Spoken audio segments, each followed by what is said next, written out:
Hey guys, Luke here again. Welcome back to my channel. This one is not gonna be a love story. It's gonna be more cultural based, I guess you can call it. Uh, it's gonna be a pretty good one. Like I did it on a quick writing spree, but still, it's pretty good from what I usually do, anyways. Uh, so enjoy, and if you do, leave a like, share, and subscribe. Have a good one. The Weight of Copper in Cold Iron. Chapter 1. The Weight of Copper in Cold Iron. The port-side coolant manifold on the low drift was weeping hydraulic fluid again. It dripped with a steady, metallic ping onto the rusted deck plates of Docking Bay 4, a sound that Lucas Ravens had come to associate with his dwindling savings account. Lucas wiped a grease-smeared sleeve across his forehead, leaning back from the open maintenance hatch. He was 36, though his knees felt 50 after a decade of marching in heavy EDF atmospheric gear.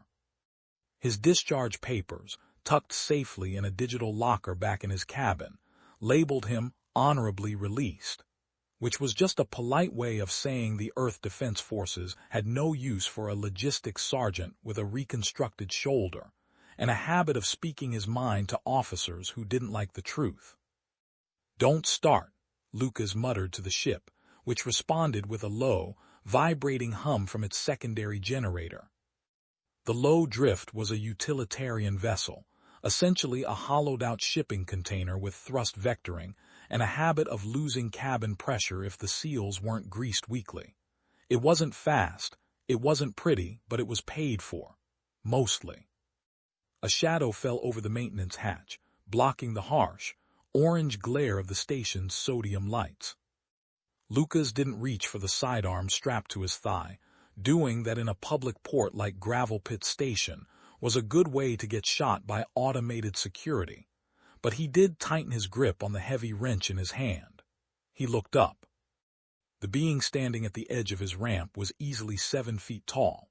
Her skin, or rather, the thick, overlapping plates covering her form, shimmered with a dull, oxidized copper hue, like an ancient coin left out in the rain.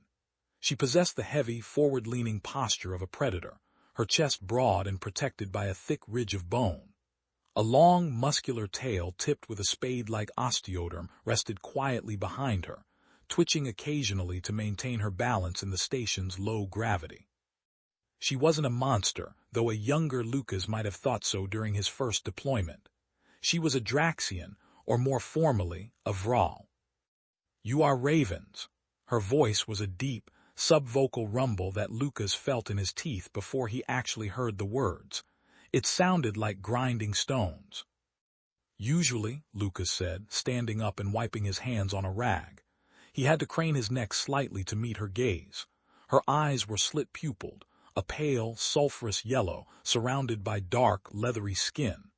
"Depends on who's asking and whether they're representing the Port Authority." "I am not authority," she said, her nostrils flaring slightly as she tasted the air of the hangar. Vral possessed highly developed Jacobson's organs.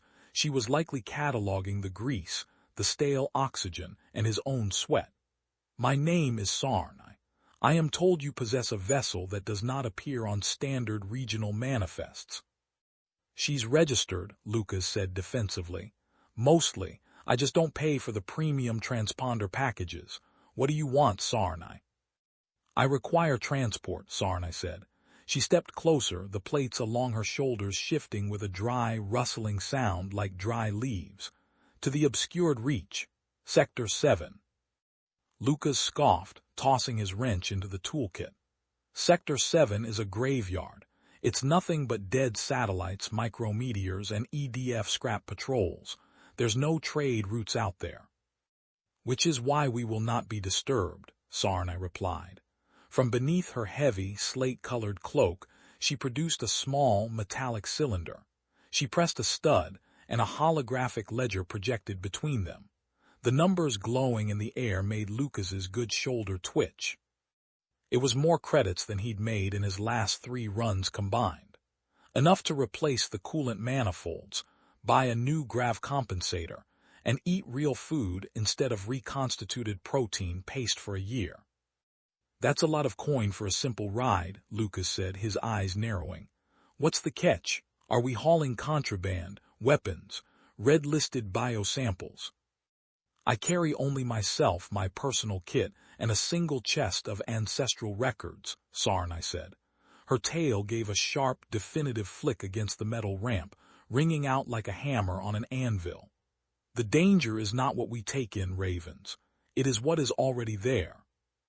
Lucas looked at the holographic ledger, then at the weeping coolant manifold, and finally back to the giant, copper-scaled alien standing on his ramp.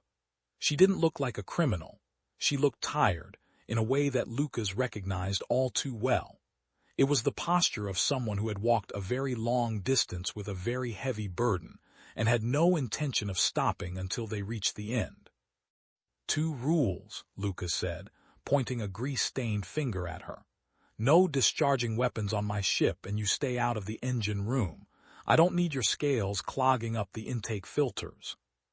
Sarnai's eyes dilated slightly, the Vral equivalent of a dry nod. Agreed. When do we burn?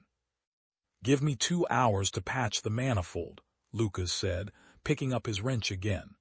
And then we'll see if this rust bucket can still climb. Chapter 2, The Heat of the Hearth.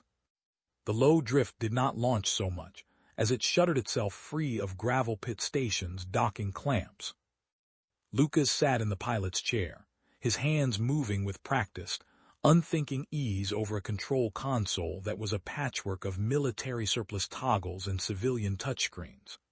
Beside him, the co-pilot's seat had been pushed as far back as its tracks would allow, but Sarnai still looked like an oversized gargoyle carved into the metalwork. Her knees were nearly level with her chest, and her long tail was wrapped tightly around the base of the chair to keep from getting tangled in the manual override pedals. We're clear of the docking ring, Lucas said, keeping his eyes on the primary sensor sweep. Setting vector for the outer transition limit. It's going to be a rough ride until we hit the gravity lane. Sarnai didn't answer immediately. Her yellow eyes were fixed on the small, scratched viewport ahead of them, watching the chaotic, neon-lit sprawl of the station shrink into a cluster of distant, blinking lights. Your ship smells of burnt carbon and dried oil, she said. Her voice was lower now, a quiet rumble that vibrated through the metal of the deck plates. It is the smell of a machine that has lived past its designated cycles. She's got character, Lucas said dryly, and she doesn't complain about her knees in the morning. That puts her ahead of me in most categories. He pulled back on the primary throttle. The fusion torch at the rear of the ship flared, pushing them back into their seats with a steady, crushing 1.2 GS. Lucas felt the familiar, dull ache in his reconstructed shoulder, the metal pins reacting to the sudden shift in force. He ignored it, adjusting the pitch to compensate for a slight drift in the starboard thruster. As they cleared the station's outer defensive grid, the comms console chirped. A flat, automated voice chimed through the cabin speakers. Unidentified freighter low drift, this is Sector Patrol Picket 4. You are clearing the civilian safety envelope. State your cargo and destination for the log.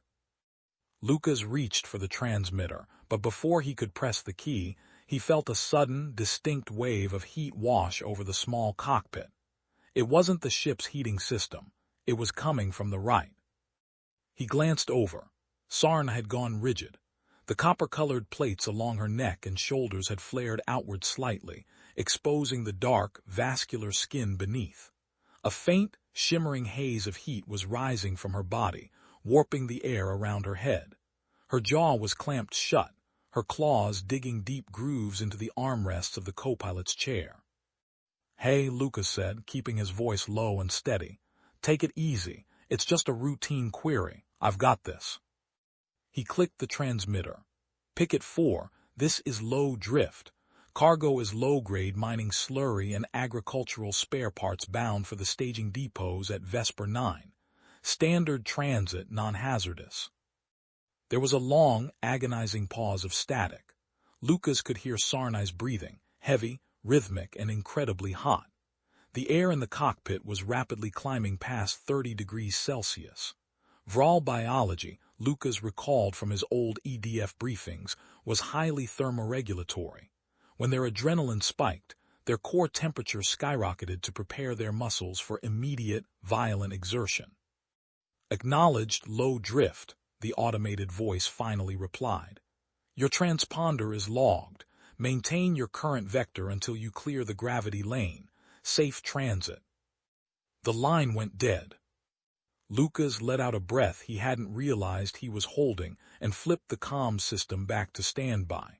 He turned his head to look at Sarnai. You can cool down now, he said gently. They're not coming for us. Slowly, the copper plates on her shoulders flattened back against her skin. The heat shimmering in the air began to dissipate, leaving behind a faint, dry scent like baked clay and old paper. Sarnai released her grip on the armrests, leaving deep, permanent indentations in the synthetic leather. My apologies, she muttered, her voice tight.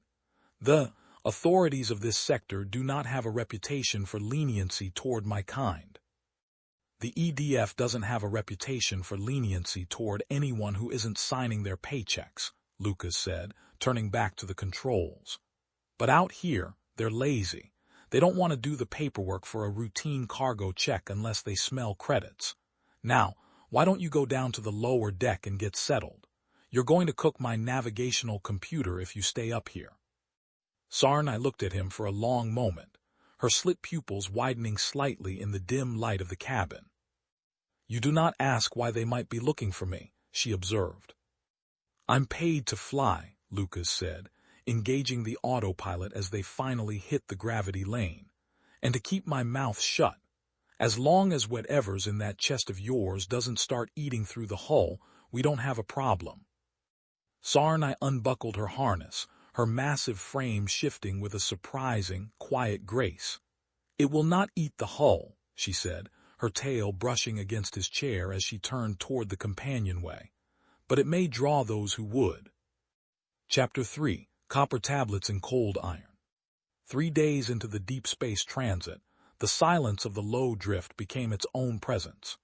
The ship was out of range of the major relay stations, leaving the comms deck quiet except for the occasional hiss of cosmic background radiation. Lucas spent his morning in the cargo hold, trying to persuade a hydraulic door piston to stop seizing. He was kneeling in a puddle of dirty lubricant, his face smudged with soot, when he heard the heavy, rhythmic clack-clack of claws on the metal grating behind him. He didn't turn around immediately, finishing the adjustment on his pressure valve before wiping his hands and sitting back on his heels. Sarnai was standing near her cargo crate. She had cleared a small space in the corner of the hold, away from Lucas's spare parts and dry rations. Her heavy, brass-bound chest sat open on a metal crate. Need something? Lucas asked, his voice echoing slightly in the hollow hold. The water recycler is still running hot, but it's potable. No, Sarnai said. She was holding a heavy, rectangular plate made of dark, dull bronze. Her thick fingers traced the intricate geometric grooves carved into its surface. I am merely organizing.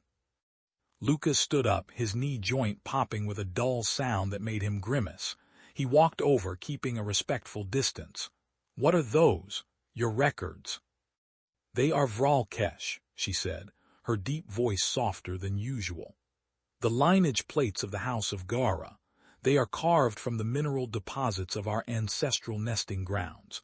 Every name, every campaign, every contract fulfilled by my bloodline for 600 solar cycles is recorded here. Lucas looked at the heavy bronze slabs stacked neatly in the chest. Must weigh a ton. Why not just digitize them? A single data slate could hold all of that and 10 times more. Sarnai turned her head, her sulfur-yellow eyes narrowing. Her tail gave a slow, deliberate sweep across the deck plates. Data can be deleted, Ravens. A pulse from an orbital grid, a corrupt line of code, or a quiet hand at a terminal can erase a family's entire existence. Copper does not lie. It does not burn easily, and it cannot be hacked by an EDF bureaucrat. Lucas gave a slow nod. He could respect that. The EDF had a habit of retiring personnel files when they became inconvenient, erasing pension records or service histories with the stroke of a key. Fair enough. Your shoulder, Sarnai said suddenly, her gaze shifting to his left arm. It clicks when you apply force. The replacement is of poor quality. Lucas reached up, rubbing the joint instinctively. It was a field reconstruction, siege of New Carlisle. A support beam collapsed on my squad while we were pulling out some supply crates. The medic did what he could with what he had. It's mostly titanium and synthetic muscle fiber, but the calibration is off. Keeps the cold in. A warrior's wound, she remarked. A logistics sergeant's wound, Lucas corrected her. Nothing heroic about it. I was trying to save a pallet of ration bars, not a flag. Sarnai's nostrils flared slightly, tasting the air. A true warrior understands that an army dies without its bread, ravens. There is no shame in guarding the fuel of the fight. She picked up one of the heavy bronze plates, lifting it with one hand as if it were a sheet of paper. Here, hold this end. Lucas blinked. Why? Your valve, she said, gesturing toward the seizing hydraulic piston with her chin. You are trying to tighten the seal while holding the pressure sleeve with one hand. It is inefficient. I will hold the sleeve. Lucas looked at the giant Vral, then at the heavy wrench on the deck. He grinned, a small, tired expression. All right, just don't squeeze too hard. If you crush the sleeve, we're stuck in this sector until I can scavenge another. Sarnai knelt beside him, her massive frame dwarfing his. Her body heat radiated outward, a dry, comforting warmth in the chilly hold. She reached out with her heavy, clawed hand, gripping the steel sleeve of the piston with effortless strength. Go, she commanded quietly. Lucas set his wrench to the bolt. With Sarnai holding the sleeve perfectly still, he was able to torque the bolt down to its proper setting in seconds. There, Lucas said, tapping the piston. That should hold until we reach the reach. Sarnai released her grip, leaving light scratches in the industrial paint of the steel. She stood up, her tail swaying slightly for balance. Your machine is old, Ravens, but it has a strong bone structure. So do you, Lucas said, picking up his tools. Let's hope both of them hold together for 3 more days. Chapter 4, Running Cold. The transition out of the gravity lane was always a violent affair on the low drift. The deceleration dampeners were old, resulting in a series of bone-rattling jolts that made the cockpit's metal struts groan. When the forward viewport finally cleared, the bright, structured lanes of the civilized sectors were gone. In their place was the obscured reach. It looked like a massive, dark graveyard. Billions of tons of pulverized rock and shattered alloy drifted in a silent, slow-motion dance. Lucas could see the mangled, rusted skeletal remains of old EDF dreadnoughts and Vral heavy cruisers, scars left behind from the border skirmishes 50 years ago. We're here, Lucas said, his voice quiet in the dim cockpit. Sector 7, give me those coordinates, Sarnai. Sarnai leaned forward, her sulfur eyes reflecting the pale green light of the nav console. She reached out and tapped a sequence of keys with the tip of her claw. The target is a dormant mining colony built into the core of a rogue asteroid. My people called it Garavash, the Hearth of Gara. It has been abandoned since the treaties were signed. Lucas locked the coordinates into the navigational computer. It's deep in the debris field. The passive sensors are going to be useless with all this metal dust floating around. I'll have to fly us in on manual. Before he could lay in the thrust, a sharp, rhythmic tone chimed from the scanner console. A yellow light began to pulse on the auxiliary display. We've got company, Lucas said, his fingers immediately dancing across the controls. Passive thermal sweep. Someone just painted our sector. An EDF patrol, Sarna asked, her tail stiffening behind her. No, patrols use active wide-beam radar. This is tight and surgical. Scavengers. Lucas squinted at the faint, flickering signature on the display. A modified salvage cutter, most likely independent vultures looking for copper wiring and old reactors. If they see us, they'll want our engines and they won't ask nicely. Can we outrun them? In this, Lucas gestured to the cramped cabin. Not a chance. They're built for speed and cutting torches. We have to go quiet. Lucas reached for the main power distribution lever. I'm shutting down the fusion torch and the main reactor. We're going to drift on the auxiliary battery. That means no active sensors, no thrusters, and no gravity generators. And the environmental systems? Sarnai asked. They go down too, Lucas said. He pulled the lever. The hum of the low drift's engines died instantly, plunged into an eerie, absolute silence. The artificial gravity faded, leaving Lucas floating slightly against his harness. The cockpit lights flickered out, replaced by the faint, emergency red running lights.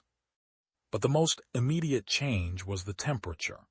Without the reactor venting excess heat into the cabin, the cold of deep space began to seep through the uninsulated hull plates almost immediately. Lucas pulled his collar up, his breath beginning to puff in white clouds before him. He looked over at Sarnai.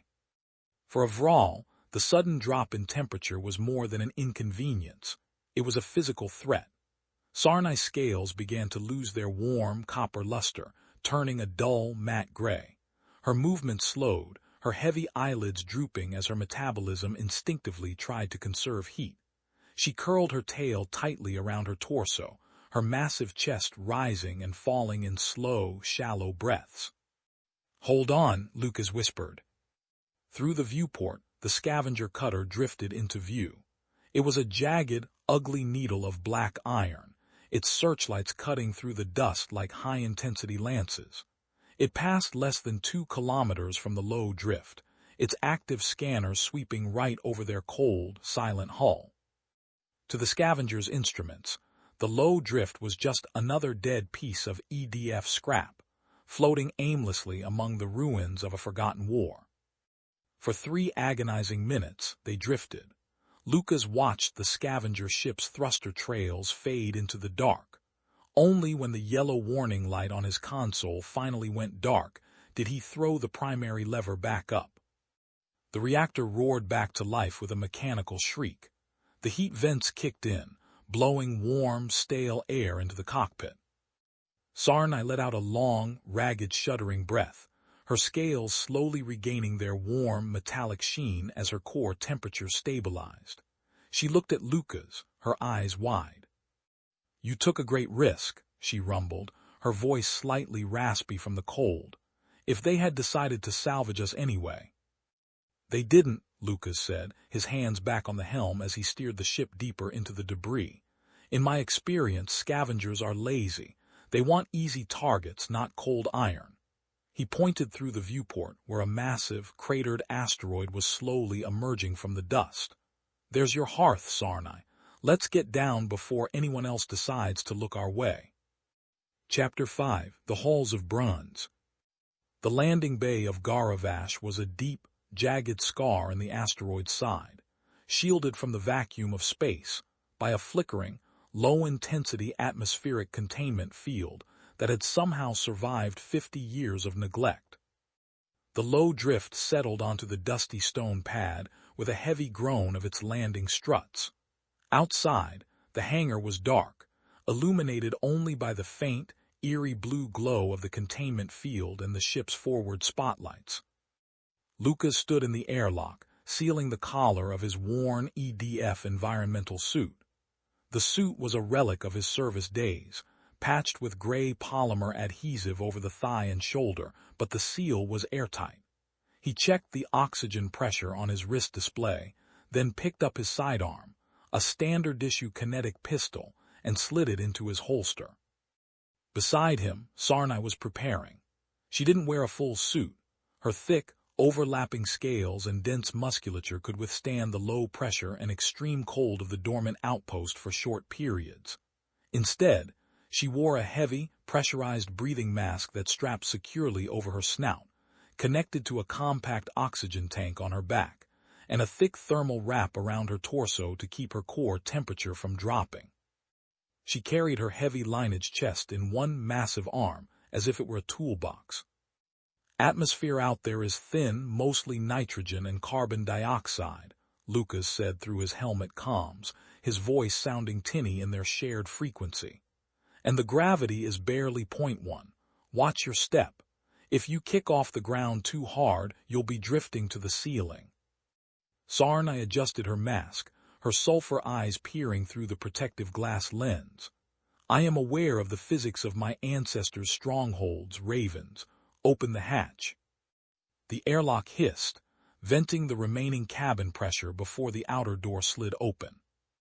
They stepped out onto the ancient stone floor. Dust, undisturbed for decades, rose in slow-motion clouds around their boots. The architecture of Garavash was starkly different from the utilitarian, metal-paneled corridors of human stations. The Vral had carved the asteroid's interior into high, vaulted arches and massive hexagonal columns, all reinforced with thick bands of dark bronze. It looked less like a military base and more like an underground cathedral. "The registry vault is in the lower tier," Sarnai said, her voice vibrating through the comms, "beneath the great hearth." Lucas pushed a small, battery-powered repulsor cart ahead of them to carry their gear, his boots clicking softly on the dusty stone. "Doesn't look like anyone's been here since the evacuation. It's a ghost town." "That is how it should be," Sarnai rumbled. They walked deeper into the silent corridors. The air grew colder, the stone walls glittering with fine frost. As they crossed a wide, circular gallery, what must have once been a communal gathering hall, Lucas's HUD flashed a warning. "Motion detected, 12 o'clock. Lucas stopped, his hand dropping to the grip of his pistol. "Sarnai, hold up." From a high recess in the bronze-banded ceiling, a mechanical shape detached itself. It drifted downward in the low gravity, propelled by tiny, silent cold gas thrusters. It was a Vral defense sentry, a segment of dark metal shaped like a coiled serpent, its single, glowing red optic searching the darkness. "An automated guardian," Sarnai said, her voice tensing. "It is a Kestra. It should recognize my clan's signature." She stepped forward, raising her free hand, her scales shifting to project her heat signature in a specific, rhythmic pattern, an ancient biometric handshake. The drone paused, its red optic tracking the warmth radiating from her arm. For a second, the humming of its internal gyroscope stabilized. Then, a sharp, violent spark arced across its metallic chassis. The red light flared into a hostile, jagged violet. The logic core had degraded. The old machine could no longer read the handshake.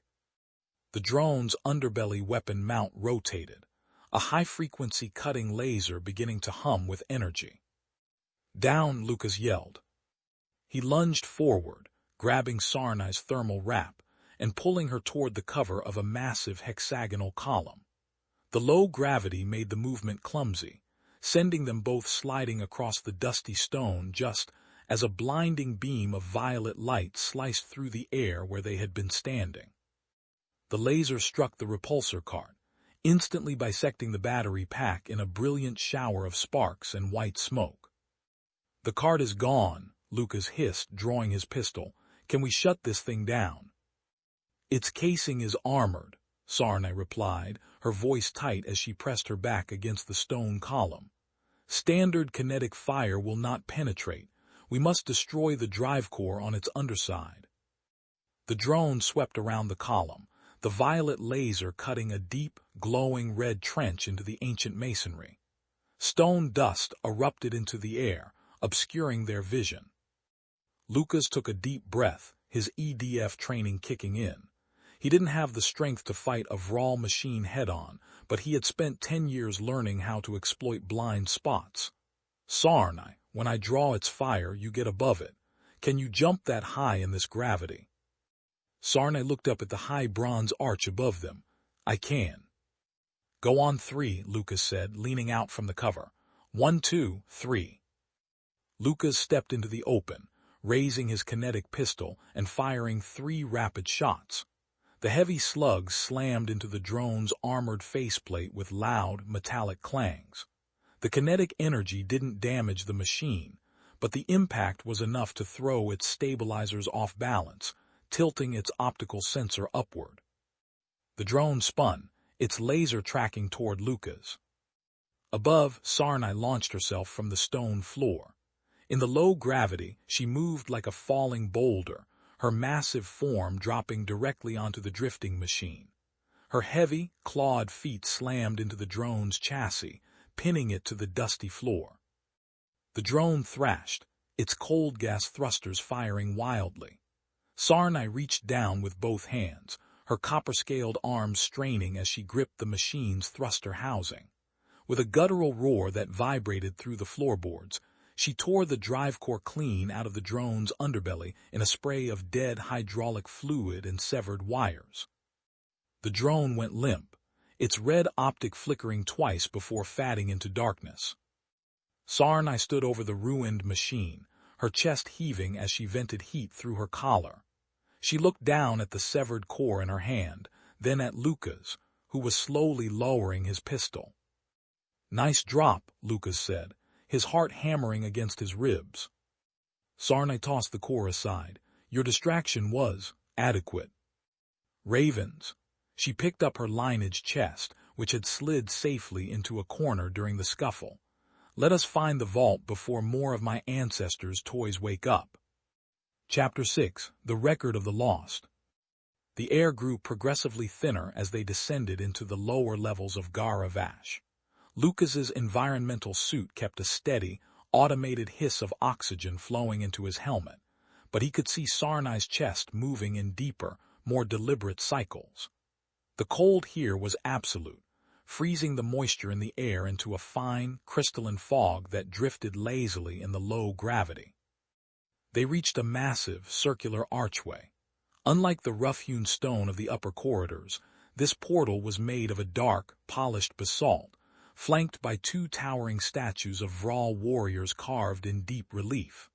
Their stone eyes stared into the dark with ancient, unblinking intensity.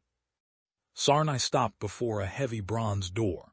It had no digital keypad or biometric scanner, just a deep, geometric keyhole shaped like a 3-pointed star. From beneath her heavy wrap, Sarnai pulled a heavy, triangular bronze key. She inserted it into the lock and turned. With a series of deep, metallic clicks that echoed through the hollow stone, the deadbolts retracted. Lucas helped her push. The heavy door swung inward on massive, dry hinges, opening with a long, mourning groan. Inside, the vault was breathtaking in its sheer scale. Thousands of small, rectangular niches lined the walls, stretching up into the darkness of the high ceiling. It was a library of metal. In some niches, bronze plates like the one Sarnai carried glowed faintly under the light of Lucas's helmet lamp. Many others were empty, dark hollows.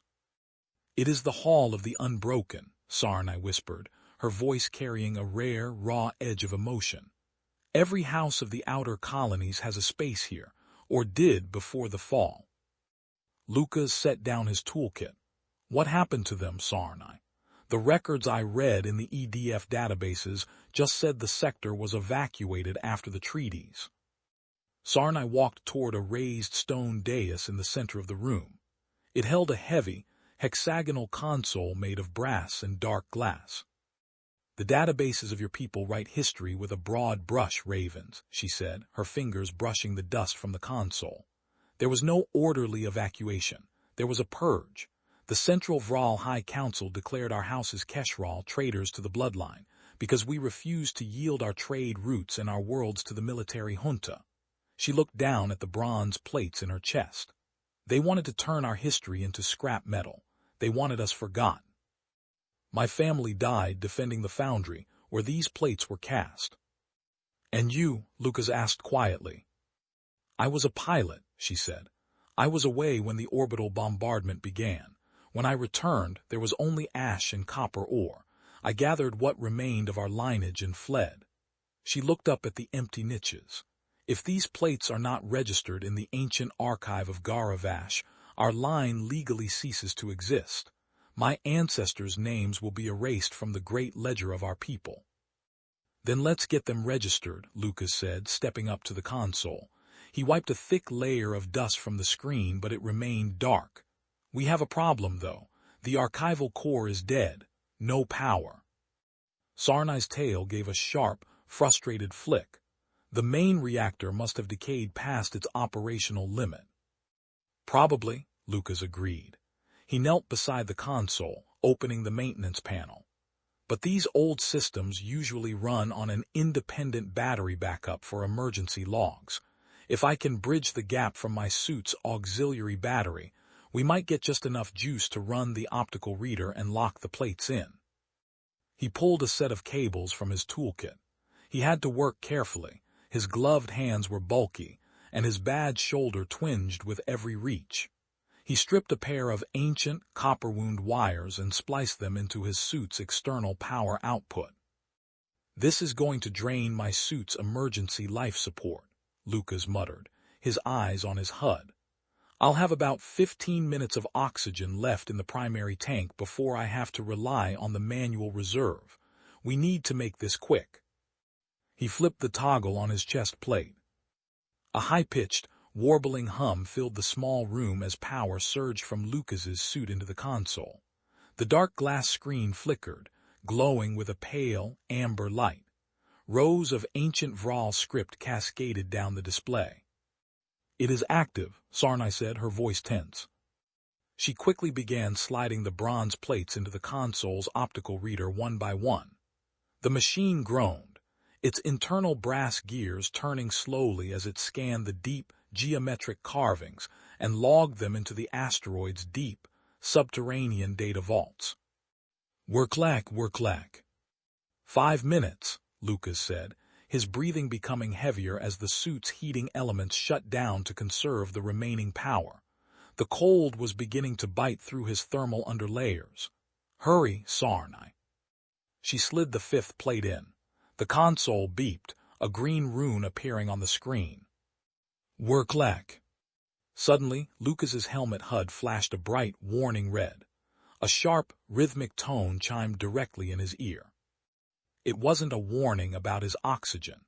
It was a remote transmission from the low drift. "Lucas," the automated voice of his ship's computer chimed in his earpiece. "Proximity alert.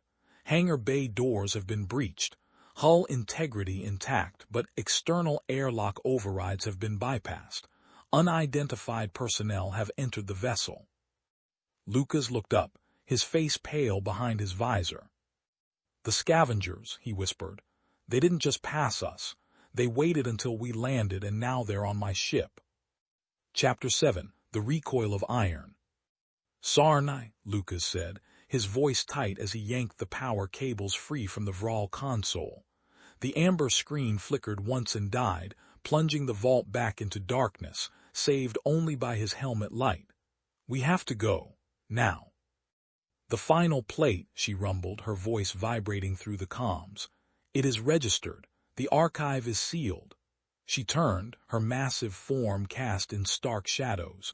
She didn't look back at the bronze door as it clicked locked behind them. Her focus had shifted entirely. Lucas glanced at his suit's HUD. Primary oxygen depleted. Emergency reserve 12 minutes. The air in his suit was already growing stale, the recycling filters working at half capacity to save what little battery power remained.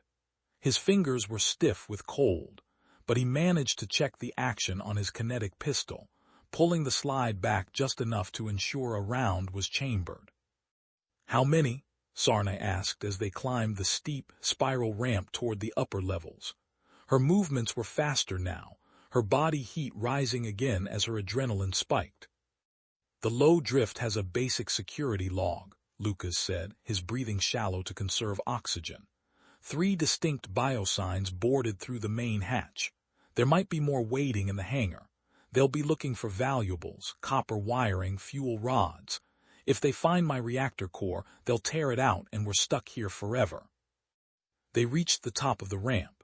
crouching behind the jagged remains of a collapsed bronze archway that overlooked the hangar. The low drift sat exactly where they had left her, but the cargo ramp was down. 3 figures in mismatched, heavily modified EVA suits were hauling crates out of the hold. They wore the scavenger's mark, a crude, red-painted skull on their helmets, and carried industrial plasma torches and heavy, short-barreled kinetic shotguns. "They are looting your winter supplies," Sarnai whispered. "They're looting my life," Lucas corrected her. "That's my spare thruster parts they're carrying." He tapped his wrist pad, trying to establish a secure link with the ship's internal systems. The low-power signal flickered, but it held. "I still have access to the environmental overrides. I can't vent the main cabin because they've got the ramp down, but I can trigger the fire suppression system in the cargo bay. It vents pressurized carbon dioxide. It won't kill them in their suits, but it'll blind them." And then, Sarnai's claws scraped softly against the stone floor. "Then we hit them hard and fast. No warning, we don't have the oxygen for a standoff." Lucas looked at her. "Take the one on the ramp.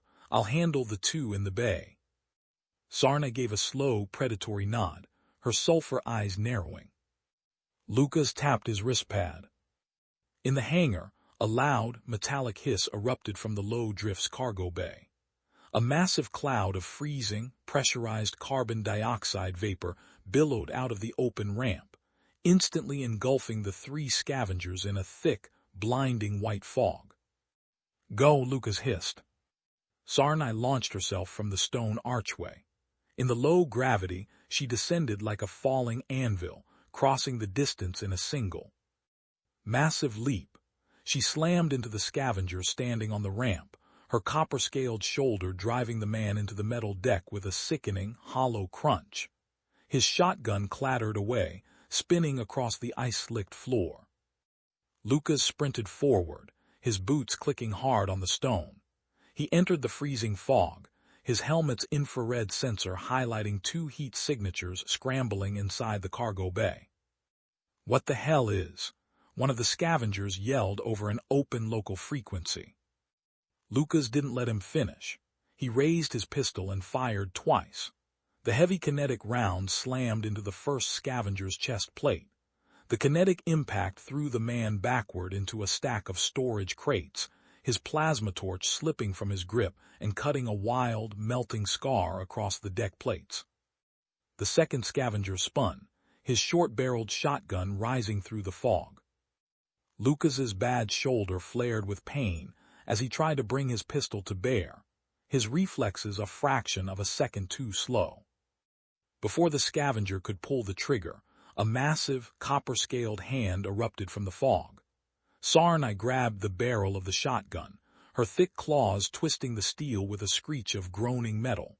With her other hand, she gripped the front of the scavenger's helmet, lifting him clean off his feet and slamming him against the bulkhead. The man's visor cracked, his oxygen system hissing violently as he went limp. Sarnai dropped him to the deck. Her breathing mask was frosted over, her tail giving tight, angry twitches. "Is that all of them?" Lucas leaned against a crate, his chest heaving. His HUD flashed a final, desperate warning. "Emergency reserve, 3 minutes." Inside, Lucas gasped, his voice raspy. "Get the ramp up, I need air." Sarnai didn't hesitate. She grabbed Lucas by the harness of his suit, effortlessly dragging him up the ramp and into the ship's airlock. She slammed her hand onto the emergency cycling button. The heavy steel door slid shut, and the airlock hissed as it flooded with warm, pressurized oxygen. Lucas collapsed against the wall, tearing his helmet off. He gasped, drawing in deep, greedy lungfuls of the ship's stale, oil-scented air. He lay there for a moment, his forehead pressed against his knees, his reconstructed shoulder throbbing like a hot iron. "You live, Ravens?" Sarnai asked, pulling her own breathing mask down. Her face was flushed with heat, her core temperature soaring from the exertion. "Yeah," Lucas wheezed, wiping a hand across his sweaty face. "Yeah, I live, thanks to you." He looked out the airlock's small viewport. The hangar was quiet, but a sudden, heavy vibration shook the deck plates beneath their feet. It wasn't a malfunction. It was a docking collar locking onto the low drift's upper hull. "They brought a mothership," Lucas said, his voice dropping, "and they're anchoring us." Chapter 8: The Anchor and the Torch. The low drift groaned, a deep, structural screech echoing through the metal ribs of the cabin. Overhead, the primary docking seal buckled slightly under the sudden, immense weight of the anchoring vessel. "They've clamped us," Lucas said, his voice tight as he scrambled up the ladder toward the cockpit. Sarnai followed close behind, her heavy tail brushing against the metal rungs. "It's a heavy-duty electromagnetic salvage collar. They're dragging us up to lock us into their main bay. If they get us inside their hangar, we're done." "Can we not fire the primary thrusters?" Sarnai asked, her sulfur eyes fixed on the vibrating ceiling. "Overpower their clamps." "If I fire the main torch while those magnetic clamps are locked, the sheer force will tear the upper hull clean off my ship," Lucas said, sliding into the pilot's seat. He tapped the diagnostic screen. "We'd be exposed to vacuum in seconds. We have to release the clamps from the inside." "How?" "Every standard docking collar has an emergency release system," Lucas said, gesturing toward the ceiling hatch behind them. "A set of hydraulic release valves designed to vent the magnetic pressure in case of a power surge. But the manual controls are in the umbilical tube, directly between our hatch and theirs." Sarnai looked up at the emergency hatch. "Then we must go into the tube." "It's a death trap," Lucas said, pulling a heavy plasma cutter from his toolkit under the deck. "They're probably already preparing to breach our hatch from their side. If we open that seal, we might be looking down the barrels of 3 more shotguns." "We have no choice," Sarnai rumbled, her copper scales flaring with a dry, intense heat that filled the cramped cockpit. "If we do nothing, they take us. If we fight in the tube, we have a chance." Lucas looked at her, his jaw set. He adjusted his grip on the plasma cutter. "All right, we go together. I'll work on the hydraulic bypass. You keep them from coming down the hatch." They climbed up to the upper docking port. Lucas stood on the ladder, his bad shoulder screaming in protest as he reached up to engage the manual pressure equalization valve. The hatch hissed, venting a pocket of air into the small, cylindrical space of the docking tube above. Lucas pushed the heavy circular door upward. The umbilical tube was narrow, barely wide enough for Sarnai to squeeze into. It was cold, dark, and smelled of stale grease and industrial lubricants. At the far end of the tube, 3 meters up, was the hatch of the scavenger mothership. Lucas could already hear the muffled, rhythmic thud-thud-thud of a mechanical drill working on the outer lock from the other side. "They're drilling the release pins," Lucas whispered, climbing into the tube. He pointed to a small, grease-painted metal panel on the wall of the umbilical. "This is the hydraulic junction. I need to cut through the armored conduit to trigger the manual pressure vent." "Work," Sarnai commanded quietly, positioning herself directly beneath the scavenger's hatch. She wedged her massive feet against the sides of the narrow tube, her tail coiled tight beneath her for leverage, her upper body braced like a living pillar. Lucas ignited the plasma cutter. A blinding, high-pitched blue arc of flame erupted from the nozzle. He pressed the flame against the metal junction box, sparks showering over his visor. Clack, clack, clack. The drilling above stopped. A heavy, metallic clunk echoed through the tube. The scavengers had cleared the pins. The hatch above began to rotate. "They are opening it," Sarnai rumbled, her voice incredibly calm despite the heat radiating from her skin. "Almost through," Lucas hissed, his hands shaking as the blue flame sliced through the thick, reinforced steel casing. "Hold them, Sarnai." The scavenger hatch popped open. The faceplate of a scavenger helmet appeared in the gap. A heavy kinetic rifle pointed straight down into the tube. Before the scavenger could align his sights, Sarnai reached up. Her massive, clawed hand clamped around the barrel of the rifle, her scales deflecting the sudden, panicked burst of gunfire as the man pulled the trigger. The bullets ricocheted harmlessly off the heavy copper plating of her forearms, leaving only bright silver streaks. With a guttural roar, Sarnai pulled.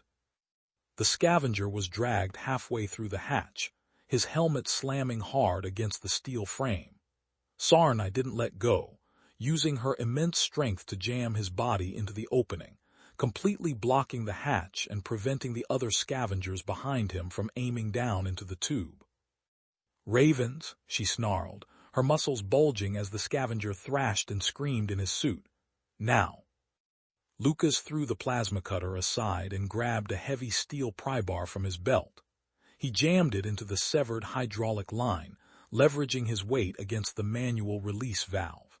His reconstructed shoulder joint popped, a sharp, sickening sound, but he ignored the agony, driving his entire body weight onto the bar. "Release," Lucas roared. A loud, explosive bang echoed through the umbilical. The high-pressure hydraulic fluid vented into the vacuum of space in a brilliant white geyser. The electromagnetic clamps holding the low drift failed instantly. The sudden, violent release of kinetic energy threw the two ships apart. The umbilical tube sheared in half with a deafening screech of tearing metal. "Back," Lucas yelled, grabbing Sarnai's belt and hauling her downward as the vacuum of space began to whistle through the tearing seals of the tube. They fell back through the low drift ceiling hatch, landing in a chaotic heap on the deck below. Lucas slammed his hand onto the manual hatch override, and the heavy steel door slid shut, sealing them safely inside just as the air in the tube was completely lost to the void. The ship rocked violently, caught in the turbulent wake of the sudden separation. Lucas scrambled to his feet, his left arm hanging limp and useless at his side. He ignored the pain. Throwing himself into the pilot's seat with his right hand and slamming the throttle forward. "Hang on," he yelled. The low drift's fusion torch flared in the darkness of the hangar, launching them away from the asteroid and into the deep, unforgiving dark of the obscured reach. Chapter 9: The Friction of the Drift. The cockpit of the low drift was a symphony of alarms. Red warning indicators blinked across the console, each one signaling a different failing system. A slow cabin pressure leak in the lower hold, an overheating thruster manifold, and a dead battery bank. Behind them, the scavenger ship pursued like a persistent wolf. It was faster, its dual fusion engines glowing like angry blue eyes in the dark of the obscured reach. A light kinetic cannon on its nose flared, sending a volley of hypervelocity slugs slicing through the debris. One of them clipped the low drift's outer cargo shielding with a terrifying metallic shriek. Lucas slumped in the pilot's chair, his face slick with cold sweat. His left arm hung completely useless, his shoulder joint visibly displaced beneath his torn shirt. The pain was a white-hot spike that made his vision blur every time the ship shuddered. "Ravens," Sarnai said, her heavy hand resting on the back of his chair. Her copper scales were blackened and scraped in places where she had blocked the gunfire in the umbilical, but she showed no sign of slowing down. "Your breathing is shallow. Your body is in shock." "I'm fine," Lucas lied, his teeth gritted. He tried to pull the flight stick with his right hand, but the ship drifted sluggishly. I can't pull enough GS with one hand to shake them. If they get another clean line of sight, they'll punch right through our reactor casing." "Your shoulder," Sarnai said, her yellow eyes scanning the injury. "It must be reset. I have seen the anatomy of your species in the treaties. I can force the bone back into its cradle." Lucas let out a breath that was half a laugh and half a groan. "You're 7 feet tall and weigh as much as a cargo loader, Sarnai. If you pull too hard, you'll rip my arm right off." "I will be precise," she rumbled, "but you must hold still." Before he could argue, Sarnai braced her massive, scaled hand against his collarbone. Her fingers, thick and tipped with heavy claws, gripped his upper arm with a firm, inescapable pressure. Lucas squeezed his eyes shut, grabbing the edge of the console with his good hand. "Do it," he muttered. With a sudden, controlled twist of her wrist, Sarnai pulled and shoved. A sickening pop echoed in the small cockpit. Lucas screamed, a raw, strangled sound that cut off as he nearly blacked out from the sheer, blinding agony. He slumped forward, his forehead resting on the cold glass of the display console, gasping for air. Slowly, the white spots in his eyes cleared. The excruciating, sharp pain subsided into a deep, heavy throb. He could move his fingers again. "I am still attached," Lucas wheezed, wiping sweat from his eyelashes. "Thanks." "You are welcome," Sarnai said. "Now how do we kill this wolf?" Lucas pointed to the primary sensor display. A massive, tangled cluster of ancient wreckage was approaching on their forward vector, a graveyard of heavy capital ships from the old war, fused together by decades of micrometeor collisions into a jagged, unstable mountain of steel. "The maw," Lucas said, his voice stronger now. "It's a dense wreckage cluster. The gravity is unstable because of a dead dreadnought core trapped in the center. If we fly through, we have to go manual. Their automated targeting won't work in there. There's too much metal interference." "Then I will fly," Sarnai said, stepping over his chair. Lucas blinked, looking up at her. "You know how to fly a human freighter." "A ship is a machine of thrust and mass, Ravens," she said, squeezing her large frame into the co-pilot's seat and grabbing the secondary manual controls. "Tell me what to press." "Engage the lateral RCS thrusters on your left toggle," Lucas said, his right hand moving to help her on the primary console. "Keep our vector tight. We have to skim the surface of the wreckage. If we go too high, the scavengers will lock onto us. If we go too low, the gravity well will pull us into the hull plates." The low drift plunged into the shadow of the maw. Massive, rusted plates of dreadnought armor loomed on either side, so close that the ship's navigation sensors screamed in terror. Sarna handled the heavy, clunky controls with remarkable precision, her powerful arms making micro-adjustments to the thrusters, her tail tucked tightly to avoid hitting the cabin walls.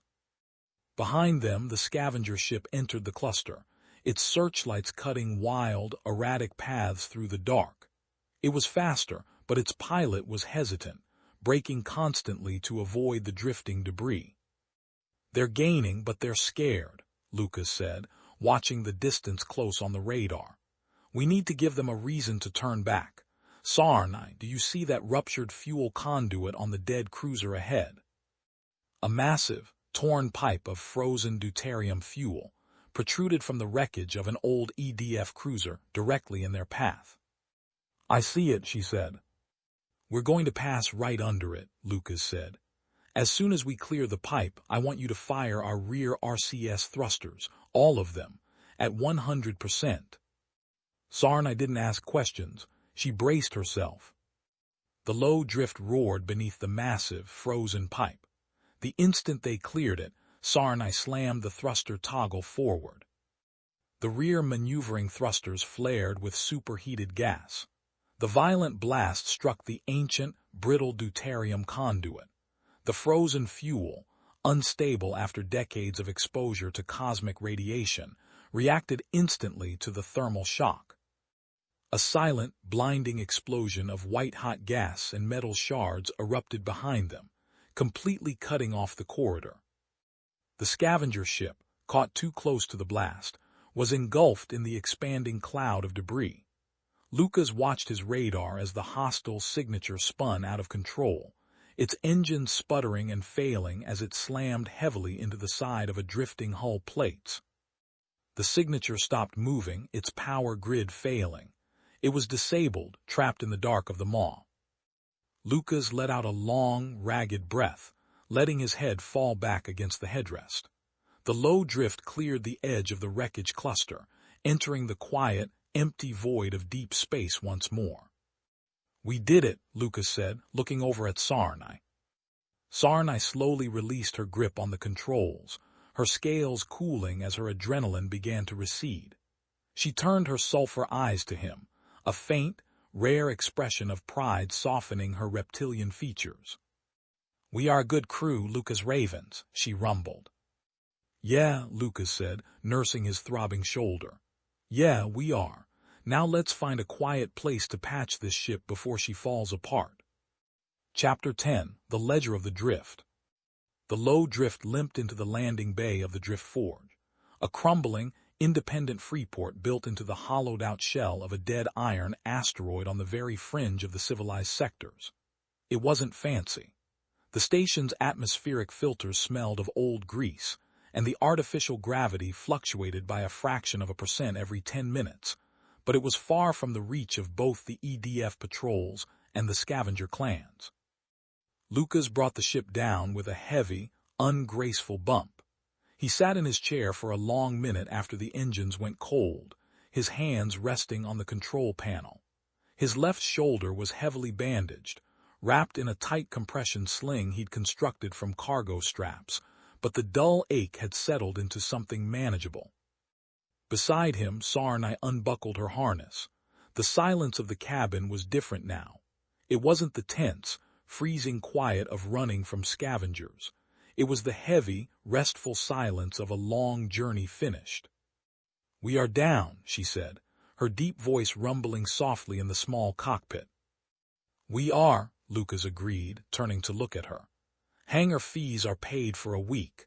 The main thruster manifold is shot, the coolant loop is empty, and we're missing half our port side armor plating, but we're here. They walked down to the cargo hold together. Sarnai's heavy lineage chest sat empty on the deck, her duty to her family fulfilled. Her ancestors' names were now safely logged into the deep stone vaults of Garavash, preserved in a ledger that no war or political purge could easily reach. Sarnai reached into her vest, pulling out a small, metallic data tablet.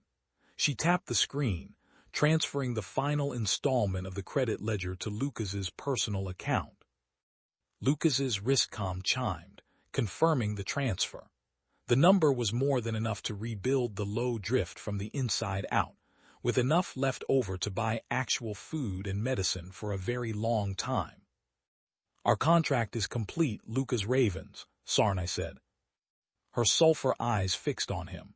You have delivered me and my ancestors' records. You have fulfilled your word. Lucas looked at the empty chest, then at his own grease-stained hands. Yeah, contract closed. He rubbed the back of his neck, feeling a strange, unfamiliar weight in the silence. For years, his life had been about the next quick credit, the next cargo run, the next patch to keep his dying ship from falling apart. Now he had the credits, but the prospect of flying alone in the empty dark felt different. What are you going to do now, Sarnai? He asked. You're the last of the House of Gara. Your family is registered, but what's next? Sarnai walked to the open cargo ramp, looking out at the dusty, cluttered docking bay of the Drift Forge. I do not know, she admitted, her tail swaying in a slow, contemplative arc. The Vral Empire has no place for me. The EDF would lock me in a detention camp if I crossed into their space. I am a traveler without a destination. Lucas walked up beside her, leaning his good shoulder against the hull frame. He looked out at the busy hangar, where independent spacers, miners, and refugees of half a dozen species were hauling crates and repairing ships. You know, Lucas said, keeping his voice quiet and level, the co-pilot's seat on the low drift is still pushed all the way back. Sarnai paused. She turned her head, her slit pupils widening slightly. I'm going to need a lot of work done on this hull, Lucas continued, gesturing to the scarred metal around them. And as you pointed out, my left shoulder isn't what it used to be. I could use someone who doesn't mind a cold cabin, knows how to handle a heavy wrench, and can throw a scavenger off a ramp when things get loud. We split the cargo credits 50-50. Sarnai looked at him for a long moment. The copper plates along her neck shifted with a dry, rustling sound, her posture softening. The low drift is an ugly, slow vessel, she rumbled, though there was a distinct, warm resonance in her chest. Its air is stale, and its engines scream when they are cold. She has character, Lucas corrected her, a genuine smile breaking through his tired face. She has bone structure, Sarnai agreed, her tail giving a single definitive tap against the ramp. "We will make her run." She extended her massive, clawed hand. Lucas reached out with his right, his fingers gripping her thick, copper-scaled wrist in a firm, steady bind. It wasn't a promise of grand adventures or romantic destinies. It was the simple, honest handshake of two survivors who had found a way to share the weight of the dark. Epilogue: The Drift Run. The star system of Calyx Prime was nothing but a cold, pale sun surrounded by rings of frozen methane and dark iron ore, but it had a steady appetite for heavy mining machinery. 6 months had passed since the low drift had limped out of the obscured reach. In the cargo bay of the freighter, Sarnai was lifting a crate of industrial drill heads. She did so with the quiet, practiced ease of someone who had done it 100 times, placing the crate neatly onto the deck grating before securing the magnetic tie-downs. Her copper-scaled skin, now healed from the scuffs and burns of their escape, caught the bright, clean white of the newly installed cargo lights. "That's the last of the drill heads," she rumbled, her deep voice echoing in the warm, pressurized hold. "The manifest is complete." From the upper deck, Lucas Ravens descended the ladder. He was wearing his usual grease-stained jumpsuit, but his movements were smoother now. His left shoulder was still slightly stiff, and probably always would be, but it was properly calibrated, no longer clicking or keeping the cold in. "Good," Lucas said, checking the inventory log on his new handheld scanner. "The port authority just cleared our departure vector. We're scheduled to slide out of the gravity lane in 10 minutes. The low drift was still a utilitarian ship, but she was no longer the rusted, weeping junk heap she had been. With the credits from Sarnai's ancestral contract, Lucas had replaced the leaking coolant manifolds with heavy-duty titanium lines. The hull had been reinforced with reclaimed military plating, and the primary reactor now hummed with a quiet, efficient purr rather than a mechanical shriek. Even the cockpit had been modified. The co-pilot's seat had been entirely reconstructed, widened, reinforced with heavy steel supports, and fitted with a curved recess at the base of the frame, specifically designed to accommodate a long, heavy tail. "Where is the next run?" Sarnai asked, stepping up the ramp alongside him. "A simple supply drop to a research station near the border lands," Lucas said, leaning against the cockpit doorframe. "Mostly food concentrates, medical supplies, and raw silicon. Low risk, decent pay. No scavengers, no rogue defense drones." "A quiet transit," Sarnai noted, her sulfur eyes narrowing in what Lucas had learned to recognize as her version of a satisfied smile. "Quiet is good," Lucas said. "Quiet keeps the grease out of the filters." They climbed into the cockpit, taking their respective seats. Lucas's hands moved over the control panels, flipping the toggles to initiate the pre-flight burn. Beside him, Sarnai adjusted her seat, her tail resting comfortably in its custom-carved groove as she brought up the navigational grid. Deep in the asteroid belt of Sector 7, the bronze lineage plates of the House of Gara remained locked away in the cold, silent dark of Garavash, preserved in stone and metal for centuries to come. But here, in the warm, vibrating cabin of the low drift, the story was still being written, not in ancient copper or cold iron, but in the steady hum of a fusion engine and the quiet, unspoken trust between two spacers heading back into the great expanse. Lucas pulled back on the primary throttle. "Engaging thrusters," Sarnai rumbled. "Engage," Lucas replied. The low drift shook, rose off the landing pad, and gracefully cleared the hangar doors, disappearing silently into the deep, welcoming dark of the stars.